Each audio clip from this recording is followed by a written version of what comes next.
Hi Charlie, welcome to the 76th day of my video polling experiment where I break down and analyze the LinkedIn poll that I posted last week and that closed this morning. Now, last week's poll was based on an interesting article that I read about in one of my newsletters where tourism to Antarctica, of all places, has increased dramatically over the past few decades. Of course, it's still a very niche set of people who will visit Antarctica and these very northern latitudes at all, because it's freezing cold and most people would prefer to be on a beach somewhere in Florida. But the growth in that industry has been absolutely spectacular, and I wanted to ask my audience if they would like to visit Antarctica. If it was free, of course. So basically the question was, would you like to visit Antarctica if it was free? And there were three answer choices: yes, no, and I'm not sure. I'm going to be honest here. I expected the majority of people to respond with no or I'm not sure, just because Antarctica is a place with some pretty harsh conditions. It's very cold. You risk freezing your socks off essentially if you're not fully protected, and the tourism infrastructure there is not necessarily as well developed as it is in, say, Cancun or Bora Bora. But anyway, much to my surprise, of the 97 voters who voted on this poll, a whopping 69% of them said that yes, they would like to visit Antarctica if it was free. Now that is definitely a clear majority, and I was thrilled to see so much enthusiasm for this seemingly niche tourist option. 19% of these voters said that no, they would not like to visit Antarctica, even if it was free. That's perfectly understandable. It's cold, there are harsh conditions. And 12% of these voters were honest enough to admit that they weren't sure if they would like to visit Antarctica. But I'm glad to see that there was a lot of excitement about this idea, and that people are at least considering it. And maybe if it becomes more accessible, more affordable, then more people can go to Antarctica and see the beauty of everything there. So here are some statistics about tourism in these cold northern latitudes. Tourists to Antarctica increased from about 8,000 in 1993 to 94 to 117,000 in 2023 to 2024. So obviously there has been a massive, more than tenfold jump in tourism to Antarctica in just the last 3 decades. Antarctica contributes $180 billion to the global economy by protecting the climate. Greenland has dedicated $700 million to expanding its tourism infrastructure, obviously expecting an influx of tourists considering how much more popular Antarctica is becoming.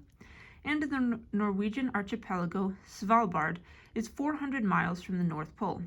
Svalbard has 2,900 residents and digital nomads from 52 countries. It has 76 days of sunless sky, so it's completely dark, and in February, the average temperature is about 4 degrees Fahrenheit. Interestingly enough, Svalbard is not just a kind of quirky tourist destination for digital nomads. It also contains the Svalbard Seed Vault, which has 1.3 million samples of edible plants. So basically, if there's some kind of worldwide catastrophe that wipes out most of the vegetation, the Svalbard Seed Vault, of course if it's still standing, will contain samples of these edible plants so that we can start growing them again and ensure that the world does not descend into mass starvation. So anyway, just wanted to give you a little bit of a introduction to Antarctica and Svalbard and this growing northern tourism industry, because I know that a lot of people gravitate toward tourism in these hotter, more pleasant destinations with the beaches and the partying and all of that. But there's definitely a population of people who prefer a colder vacationing climate. For instance, I would love to go on vacation to Lake Michigan in the fall or winter. I know it will be quite cold there and the water will only make it colder, but I just think that that is my preferred vacation destination. It's significantly less crowded. There's a lot of museums and sort of small towns and coastal towns to explore, and that's the kind of thing that I enjoy doing, on my vacations. So there's definitely an audience out there of people who would be willing to have a tourism trip in Antarctica. You just need to promote it correctly and make sure that the right information about it is reaching the right people.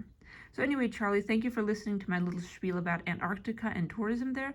And before I go, I would like to show you this poll as it appears on LinkedIn, just to prove that I'm not making this distribution up. Here is the poll as it appears on LinkedIn. As you can see, it got 97 votes, which is very close to being a gold standard poll with 100 or more votes, but it's definitely above my average of about 80 to 85 votes per poll, so I'm glad to see there was so much enthusiasm for answering this question. And as you can also see, 69% of my voters said that yes, they would like to visit Antarctica if it was free, so I am thrilled to see that enthusiasm. Even though I thought that it would be a little bit too extreme for most of my voters, it looks like a majority of them disagreed wholeheartedly and would be willing to at least give it a try.